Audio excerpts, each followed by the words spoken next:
This week I wanted to talk about why I stopped buying new games. Now this is a fairly recent thing before I get into criticism mode of, well hang on, you talk about new games on podcasts and all that sort of stuff.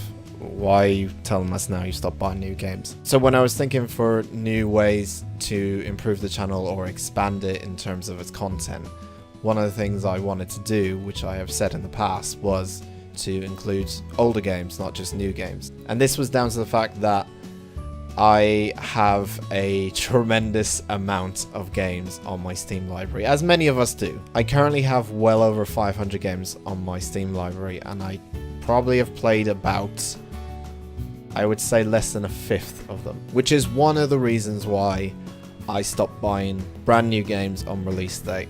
But there's also many other reasons why I think you should as well. The first reason is, one of the biggest reasons, is the price. Now for the last few months I've been renting out games, which is kind of weird, but for this channel, when I was doing a lot more coverage on newer games, I was renting out games basically. I was paying, you know, around 10 to 20 pounds to rent like 2 or 3 games, brand new games I could get out on release day and get them sent to me and play them. In terms of buying things on console for prices, I have just stopped completely because they are ridiculous. I think I'd buy 1, maybe 2 brand new releases on console if they're exclusives and if they are something that I'm going to like, you know, if it's a series that I'm really interested but it's only available on like PlayStation, then I would consider getting it on release day. But time and time again, I've been constantly looking at the prices for consoles, especially like definitely console games,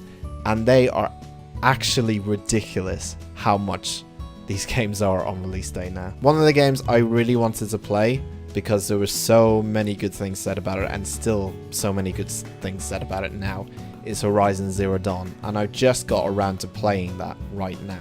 Definitely a game I would like, and I have been enjoying it so far, and normally I would buy it on release day, but to fork out £60 nowadays or £50, usually they're going up to around £60.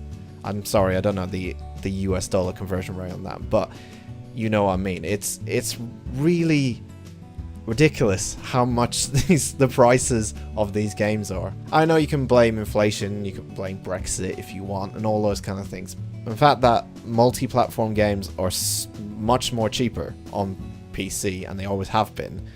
I just don't see the point of getting games, brand new release games, on consoles anymore, because I end up paying for like 2 games I could have got on the PC for like the same price as 1 game is on a PlayStation. This is referring to another video I'm going to create very, very soon of why I think you should switch to PC over console. And I'm not a PC master race guy just saying, oh, PC is much better than consoles. You know what? I really like consoles over PC for different reasons, and I like PC over consoles for different reasons as well. I think they're both really good in what they bring to the table in terms of a gaming experience. But in price-wise, the console games are ridiculous. That's one of the reasons why I was just like, look, I can't fork out this much money for brand new games. I know I want to cover games on the channel, and this was part of my decision to change what I wanted to do on the channel, because I just looked at the prices of these games and I'm just like, they're too expensive. And even if I rented a bunch of games, then, you know, I have to give those games back, and I like the feeling of owning one.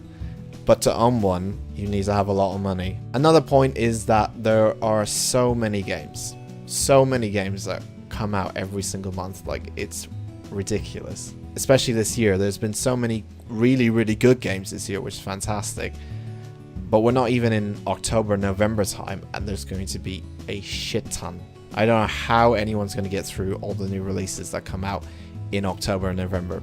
And that's a really good thing, because the majority of games that have come out this year, as I said, are really, really good. I just don't have the time to play them, which is just the bare, and I know a lot of people don't. Some people do, which is great and all, but I know a lot of people who just don't have the time to play these games. Because there's so many games coming out, you just end up creating a backlog of games, like games you've just started for like 5-10 minutes and you never really finish them, even though you really like them. by the time you get halfway through one game, you're like, oh, this new release is already out, or this new release is already out. You just create a massive backlog of games you just touch for 5 minutes or haven't even touched at all. And if we are to consider video games as something of like art forms, that feels really throwaway to me. It just feels like we're just constantly moving on to the next new thing without appreciating what's new and there in front of us, and enjoying that for the time being, and then moving on to the next new thing. It's just a constant, it's this thing of just buying but not actually playing. It's that weird enjoyment you get of buying a new game every single time. It's that nice feeling you get, but you don't actually end up finishing the game. It's just that kind of culture we've got ourselves into.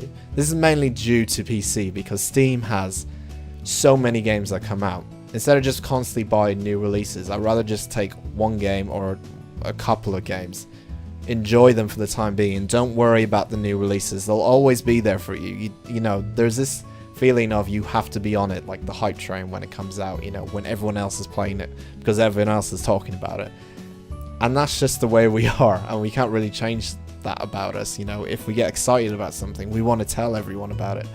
And that's what companies make their money from, is you getting excited about it because you tell your friends, you buying the game, then you wanting to buy a game because your friend has it, and it's just a constant cycle of hype.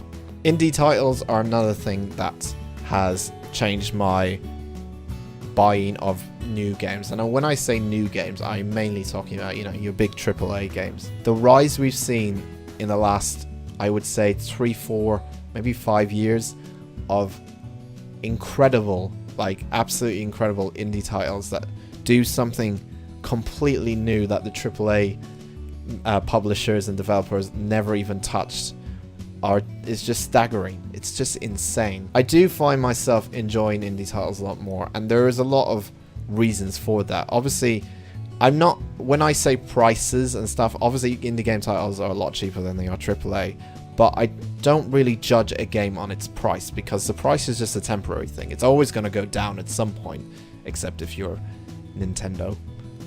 Good one, Nintendo. But yeah, the price is always going to go down at some point, so I can't really judge the game itself on that. I can only judge the price on the price, obviously. I'm always looking for like a new experience, and it seems like nowadays smaller game studios are offering that. I don't know, it feels a lot more fresh and new. And that's what I'm finding with indie game titles nowadays. A big one for me for not buying games on release day or release month or whatever is DLC. Now, DLC's been around, I would say, for the last couple of years, obviously. It's just become part of games, and you can say it's a bad thing for like taking game content away from the actual game that you paid for. Or you can say it's a good thing because it's optional. You can buy it if you want. You know, if you've had your fill with the main game, you don't have to buy the DLC. That's up to you. So I don't really condemn DLC that much. I'm not one of those jumping on the bandwagon and thinking DLC is the worst thing in the world. I think it's good if you feel like they haven't cut a majority of the game out of the main game. Or that what you're paying for DLC wise is definitely worth what you're getting in terms of the base game, how much you pay for that, and the DLC. I think a really good example of how to do DLC right is, and I know a lot of people refer to this game all the time, is The Witcher 3 Wild Hunt. The Witcher 3 as standalone base game was insane. It was an amazing game first off, but it had so much content in the base game itself. Plus they added DLC, or you could call it stuff they took out of the game and then put in to make it look like they're giving you free DLC. You know, a lot of companies do that. They say, oh, we're going to give you free DLC. What they do is they literally just pull out stuff out of the game that they were originally going to give you, and then it kind of makes them look a bit good.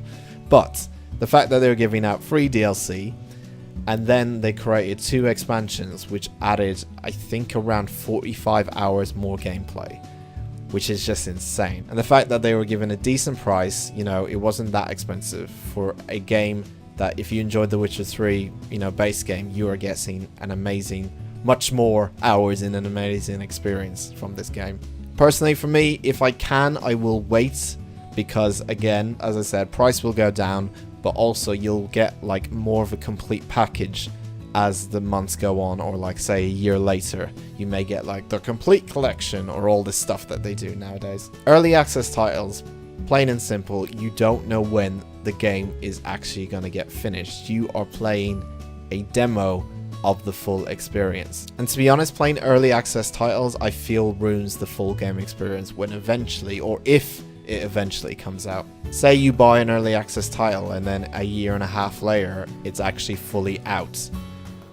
Are you still going to play it by then? You've already had your dip into the game itself. I know it wasn't the most perfect experience or full experience, but you've already seen what the game can basically do. So why would you dip into the game a year and a half later? It just ruins the full experience the first time of playing that game, I feel, early access titles. It's like starting with the dessert before you've had your starter and main course. Man, that was really corny. So yeah, that's my many reasons why I don't buy new games when they come out. I just feel like you can wait. And that's the main point I want to take out of this. You can wait.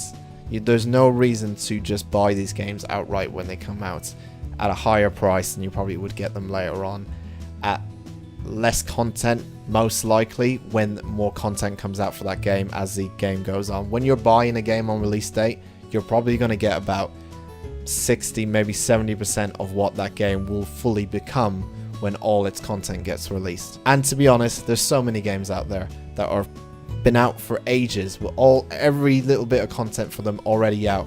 Why not play them? Why not look through your back catalogue and just pick a game that you're like, you know what, I'm going to try this game, I'm going to have a go at it because I never touched it, and you know what, it may be like one of your favorite games of all time once you play it. You never know. That's me done for today. Thank you for checking out this talk. Please subscribe to the channel and please give this video a thumbs up if you did enjoy it, and I shall see you next time. Bye bye.